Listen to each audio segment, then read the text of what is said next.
All right, we are back, and I'm super excited for this. We are going to talk about ADUs,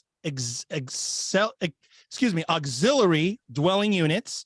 They're called different things in different places. I know, like my friend Thatch Nguyen, he talks about Dadu. They're called different things in different states. We have, of course, my good friend, Mr. Michael Zuber. How are you, Michael? I'm doing great. I can't wait to hear from Derek. I love it. And of course, we have that ADU guy, the expert, what I believe to be the foremost expert for sure on the West Coast. Maybe he's the expert nationwide. I know for sure he's got a stronghold on the West Coast. Mr. Derek Sherrill. How are you, Derek? Hey, I'm better than I deserve. Thanks for having me, guys. I love it. I love it. So we're just literally going to free flow here. I have some questions. I know Michael does too. We're super excited. So a lot of you know this because you'll see this on the One Rental at a Time channel. Michael Zuber and I obviously are rebuilding the hub, building a community there. Also, there's a lot of opportunity with auxiliary dwelling units, ADUs here in California, SB 9, SB 10, a lot going on there. And we believe in Fresno specifically and other markets, there are even fast tracks to this. So I'm going to pass the microphone to Michael and have Michael start with a couple of questions for Derek. Yeah, I want to paint the vision for what, because if people have been watching my channel for any length of time, Derek included, I've had my frustrations with ADUs in Fresno, California specific. So I just want to acknowledge where I've been and why I'm excited for where we are going to go together. It's been over 18 months. I have been trying to get an ADU developed in a little footprint of Fresno on a property I own on Pine. It happens to be a part of the Tower District, which is just this little, postage size stamp area that's called a historic district. It has its own hoops to jump through. In addition to that, I started this about 6 months before the approved plans came out from Fresno. I have spent in the order of, I don't know, 8 to 10 grand trying to get where we are. It also should be acknowledged that I probably chose the wrong team. I chose an architect who is known in the tower, but not known for ADUs. So I made some personal mistakes. I own that. I grinded on it for 6 months. I have now heard from people like Thatch Nguyen. I had a great conversation with Adrian and Eddie last week talking about ADUs. And I'm like, I got to get over myself. I made mistakes. I own it. One of my favorite books is that book by the Navy SEAL, Ownership, or whatever that book is. I forget it in the moment, but I need to step up and own my error. Second, I believe, because I've been following Derek for a long time, he's been a wonderful guest on my channel a couple of times, that there's true value in ADUs. So throw away my bad experience. I own that. Opportunity, loss, sunk cost, whatever. I now have done more research. I think by using Fresno's 5 approved plans, ignoring the Tower District, right? Let's not go down that rabbit hole again. I believe there has to be a flow chart, a 20-step process, a 23.5-step, whatever it is, to go from I own a house and a lot today in Fresno to I have a house and a lot in Fresno with an ADU.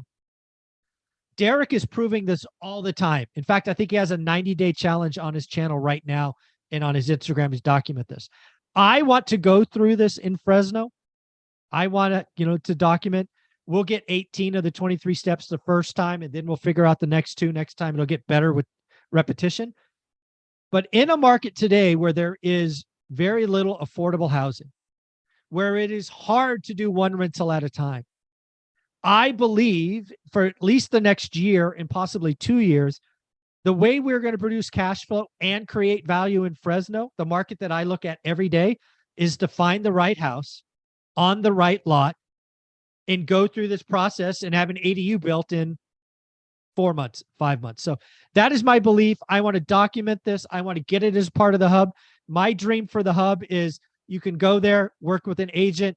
You can look at the 5 plans. You can get a quote. You can do all these things. And we just help a lot of people. But I need to do this. And I'm going to cheat off the cards that Derek has created. So that's my vision, Derek. What do you think? I think you're going to knock it out of the park. I love that you took accountability. You're quoting Jocko there. and you're going to take this and you're going to run with it. So what happens to most people is exactly what happened to you. They understand that there's this cool new thing that they can potentially develop, and they start out over designing and overbuilding the process. So you're thinking, what's the max square footage? It's 1,000 square feet. Well, that's what I'm going to build. In all reality, we drive yield by building smaller units, as opposed to hiring an architect. You could maybe hire a draftsperson for half the price, or even better, go to one of these progressive cities like Fresno that has pre-approved, pre-stamped, pre-engineered plans. That doesn't mean that you walk out that day and start building. What it does mean is that you lose that 3 to 6 months bureaucratic process of building, permit, approval, review. You just come in, you plat it on your lot, and you're off and running. So what I'm going to focus on today is how to simplify this process, how to make it repeatable for your listeners, and how anybody else can do this. Yeah, that would be really good. Because again, you and I've talked offline, but I want to get it on record. So let's just say I own 20 homes in Fresno, California. And let's assume none of those are in the Tower District for now. We'll just remove that. And I just want to do one.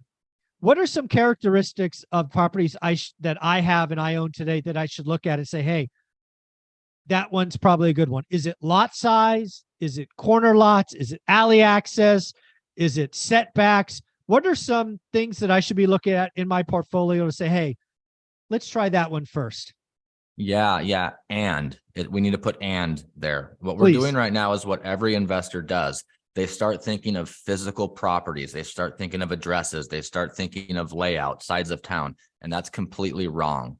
What we need to do is become experts in our local planning and zoning code. This is the rule book, literally the rule book of how we make money in real estate. And nobody wants to read it. Nobody posts about it. Nobody talks about it. Nobody dives into it. So the first thing you need to do is build a relationship with your local planning and zoning department. And what that looks like is calling the city of Fresno planning department. Hey, I'd like to build an ADU. I've got several properties.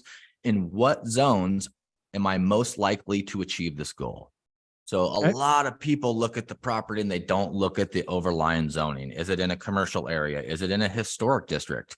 Is it in an area where no matter what, you're not going to be able to build one? So I see so many people get halfway through the process only to find out that the area that they wanted to deploy this strategy in is not even an option.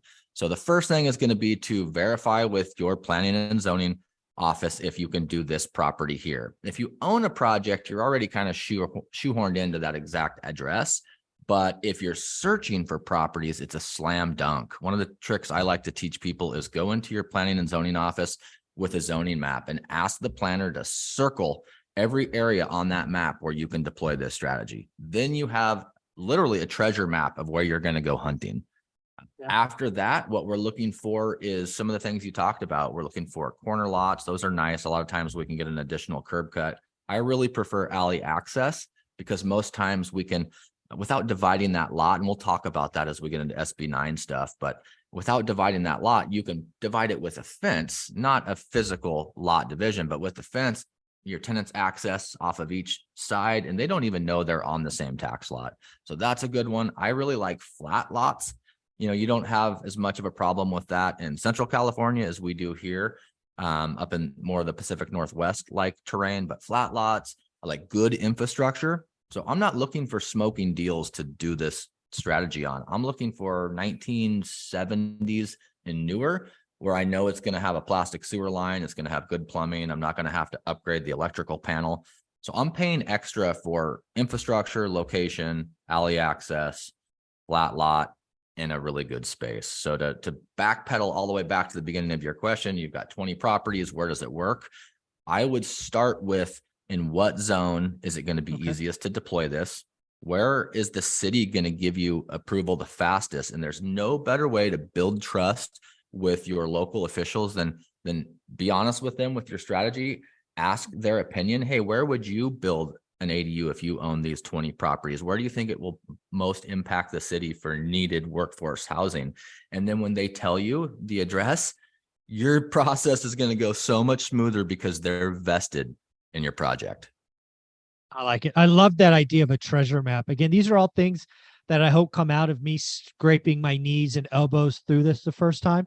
I would love to put up a treasure map in the hub with the circles. Again, these are all I want to make it repeatable. And this is why, Ty, we've got to get that agent part of your team in the office. The map, the treasure map, this, that. It's just, these are the things that we can bring when we just copy off Derek's playbook. I love it. Yeah, I love it. I agree.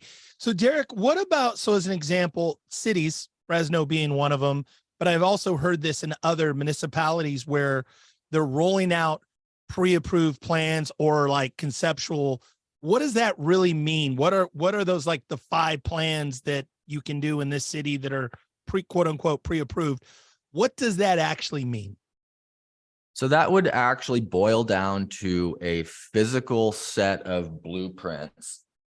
Say you have, I love it. He's grabbing blueprints. Architectural drawings of an accessory dwelling unit that's already been through building review. That's the hardest part. So it goes to the building department. They check the spans of the headers. They check the spans of the joist. They do all the calculations. They look at the engineering. So all that stuff is done.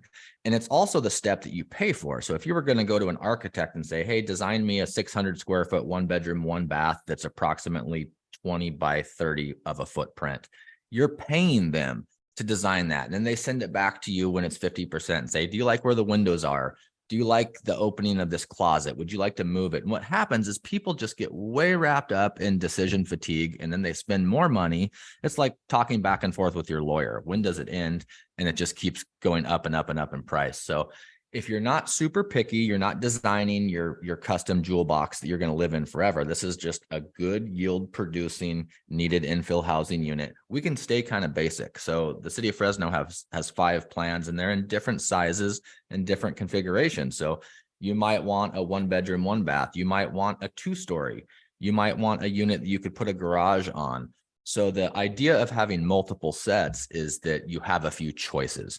But the main advantage is you don't have to pay anybody to draw them. You don't have to wait for that. You don't have to have decision fatigue, and you don't have to wait the 1 to 6 months for the city or the county to get back to you and say, hey, these drawings are approved, but we need new beam calculations for the ridge beam or something like that. That again, just adds delays, adds costs, and adds decision fatigue. So really it just fast tracks the process. And here's something really cool that I tell people is, if you don't like a set of the pre-approved plans, maybe do what Michael did, a little more refined version, but design one that you really like, and then you just keep building the same one. Yeah. My favorite strategy is to build the same ADU over and over and over and over, and all I ever do is change the color because I've already figured out the process. I already know exactly how we're going to build it. We don't even have to measure the walls. Like, we already know what we're cutting. It's that systematized. When you talk about a draftsman, you talk about just basically taking the plot map, and now the draftsman is going to make it fit on that piece of land, the setbacks, maybe how to tie into the sewer, how to tie into the water. That's basically what the draftsman is going to do. Is that pretty accurate? Or? Yeah, the draftsman and the architect are really the same task. The difference being the architect is going to charge you maybe 2 or 3 times as much. And at the end of the day, you can, a lot of the plans I do, I hand draw. And then if we need an engineer to stamp them, there's a cost we incur. So a drafts person is usually who's doing the plans anyways. If you go through an architect, it's just the architect whose name is on them. So you could kind of think about it as a realtor compared to a wholesaler. They're both doing the same job. One of them has maybe more qualifications and maybe more training. Do you always have to pay a realtor on every project? No, you can pay a wholesaler and still get a good house. So think about it like that. What do you see in terms of cost savings? Like, I've seen people pay 15, 20 grand for design on a custom home.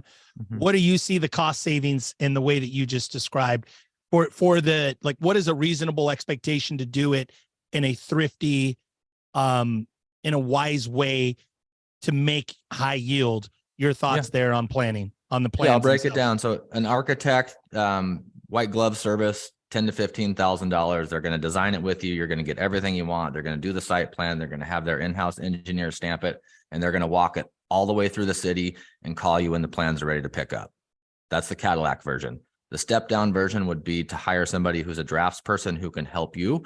And that's going to be $3,000 to $5,000. And then the DIY or the high yield model would be, let's not reinvent the wheel. Why don't we call the city of Fresno and say, hey, what are your free ADU plans? Okay, I'll take those. You literally have yourself or your assistant plot it on the plot map. So you pass zoning review saying, hey, here's my 1/4 acre lot. We're going to put it in the back corner. It's 5 feet off the side setback and 10 feet from the alley, just like the code minimums. Please approve these pre-approved plans. Done. And that's going to cost you very little money. So that's kind of the spectrum, if you will, Ty. Good question. I love it. One of the things that I would love to get a vision for you, obviously going through this the first time myself, we're talking about scraped elbow, scraped knees. It will probably take undoubtedly longer than it should. But I believe you have a 90-day challenge going on. So tell us about that. Tell us where we can find it, where we can watch it. And is that where the goal is we could get one from nothing to something in 90 days? Or is that just for the elite, that ADU guys of the world? No, it's totally doable. It's all about simplicity. It's all the stuff I just shared. It's about having relationships with your local planning and zoning office so they know you and they give you good service. It's about having a simple, repeatable design. One of these ADUs is one that we build over and over. We've built this ADU in 90 days multiple times. And this one, we're doing 2 at once. And here's something really neat about it. The back unit ADU is this 524 square foot 1-1 that I repeat over and over. And the front unit is an 800 square foot 2-bedroom, 2-bath ADU that we gave our city. It's our city's free pre-approved set of plans. And to make that even better, you can go to my website, thataduguy.com, and under the resources tab, you can have them. I give them away, a full set of plans. Now, they're not going to be pre-approved in Fresno or Henderson, Nevada, but they are a good start and just a good idea. So we're building these 2 ADUs. The goal is to do it in 90 days for under $100 a square foot all in. And that $100 a square foot number, I always throw this caveat up there. I'm insane. Like, I work dark to dark. ADUs are my life. This is all I do. I do a lot of the work myself. I have relationships with my subcontractors that I've known for 25 years. I get pretty good pricing, as you would imagine. But other people can do this. It's all about keeping it simple. And I'll give you the 3 tips to saving money with your ADU. Start with a simple design, self-manage the project, and do as much of the work as you possibly can yourself or within your team. Like, it's that easy. Everybody spends so much money and so much time is because they overthink it.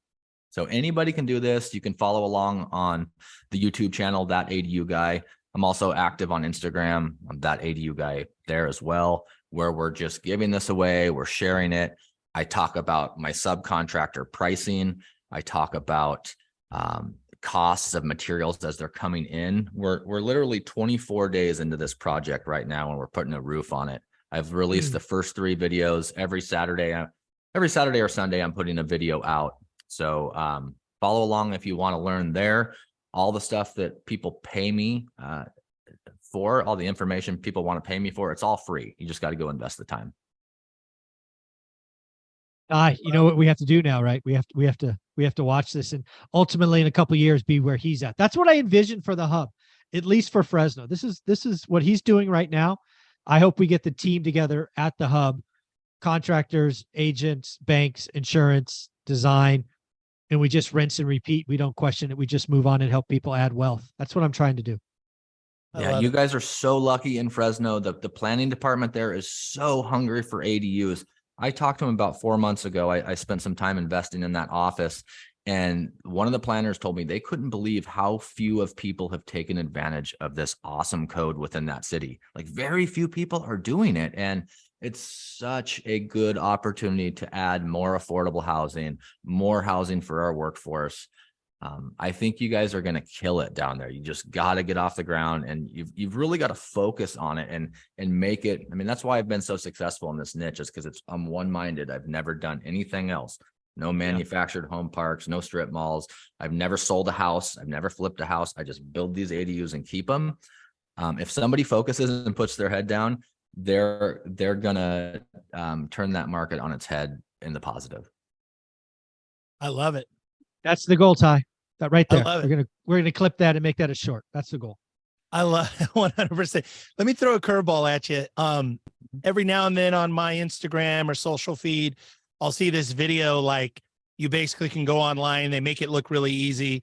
You buy this prefab box, the crane shows up, it lowers it into the backyard, and boom, voila, you got an ADU. Or even there was a time when I haven't heard about it lately, but shipping containers. Oh, you just buy this converted shipping container and all of that. Have you seen, is that a reality of prefab, or do you see success there, or is it still something trying to get off the ground, or just your general thoughts about prefab ADUs? Yeah, it's a great model. Eventually somebody is going to win with it, and eventually it will work. Now it currently does work if you have, say, RV park zoning or a manufactured home park or campground zoning, where you can literally back a truck up onto a flat concrete pad with water, power, sewer hookups and just plop it down. But this is the bitter truth of the matter, is that the planning and zoning and building departments are archaic. They're big battleships that move really slow. They're not approving these things in very many markets. So if you get this wild idea that you're going to do a container home, or you're going to do a boxable, or you're going to use one of these startup companies to bring you a kit house, call the company, ask the company for a set of plans that you can send to your local municipality for review, and then see how long it takes them to get back at you just to laugh at you. So the answer is no. Most cases, they do not work, with the exception of what's worked forever. Why does Warren Buffett own Clayton Homes? Because manufactured homes work. They come with a federal HUD stamp, and they get to bypass city and state regulations.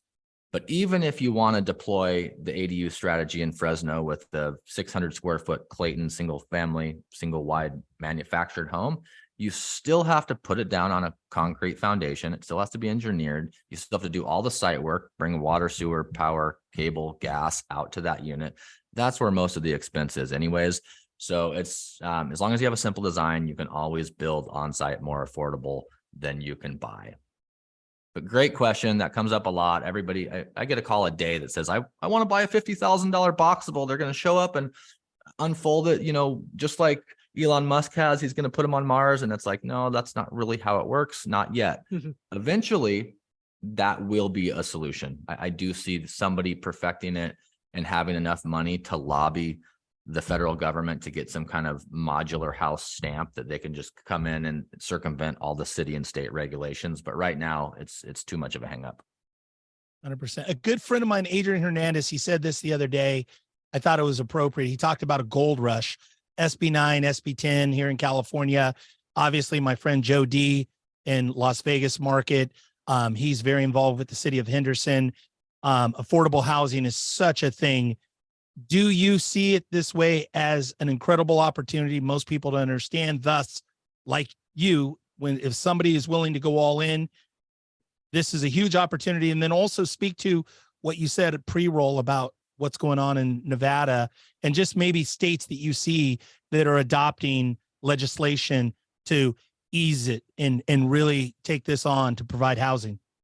Yeah, I'll try to hit all four of those quickly. So first and foremost, this is the most underrated, underutilized strategy in our country right now for housing. It's the biggest thing to come. California has the best ADU legislation in the country. SB 8, SB 9 you keep talking about is coming to every state eventually, I think. It's where you can do these smaller accessory units, and you can also split the lots off, not just condo, but potentially fee simple, where you can literally buy a house, build a prefabricated or pre-engineered or pre-approved ADU, and then split the lot into 2 or 3 times in many cases. So very few people are doing this. This is a super high demand, low supply product. Think multifamily in desirable single family areas of your city. All day long, this is going to be working. There's 13 states that I know of that have overarching state law, like California, where they come in and they say, all you cities, you've done a crappy job managing housing. That's why we're in a crisis. This is the state law that we're going to follow, period. It's coming to places that have housing issues. Nevada, you brought up. I know Las Vegas, the state of Nevada has some language right now that they're working on. There's a model code. This is a huge takeaway for everybody. There's a model code that was put out by AARP, American Associations of Retired Persons, is one of the largest lobbyists for this housing type. Well, AARP has a national model code, and most states are adopting that pretty much as written. So look at Oregon's ADU law, look at California's ADU law, look at AARP's national model code. It's probably coming to your city. With all that said, Nevada's maybe a year away from this new law, but what they're doing in Nevada and what they're doing in all these other jurisdictions and states that don't outright allow ADUs yet is people are building these small standalone guest houses, and they don't put what we call a kitchen in it. And there's different qualifiers for a kitchen in a lot of markets, but for Las Vegas, you can't have these 4 things. You can't have a gas line, you can't have 220, you can't call it a kitchen, and you can't have a range hood. So you can basically build a secondary standalone or attached dwelling with a wet bar and, you know, plug in appliances, a hot top and a toaster oven, and live very comfortably in a kitchenette. You may not be able to cook a 30-pound turkey because you don't have an oven, but you can still get around some of these archaic laws that aren't allowing people to do infill. And I'll end that with, as an investor, as a builder, as a developer, I will never buy anything that doesn't have infill potential. And you guys shouldn't either, nor should your followers. Everything you're looking at should have room to convert the basement, to add a unit, to split off into lots, because no matter what, it doesn't matter our opinions, what we think, we're not ever taking densities and loosening them. They're only going to get tighter. Density is only going to continue to grow. So I'm only looking for properties that have room to add to, and so should you guys. I love it. I love it. That with that said, I think we'll end there. Michael, any closing thoughts? Oh, if you're not following that ADU guy, you are missing out. Follow him on YouTube and Instagram. Watch this challenge. He is a giver and gives everything away. Derek, thank you for all you do. Thank you for being a friend of the channel and a friend of mine. Thank you. Thank you. You're welcome. Thank you, guys. Thanks, guys.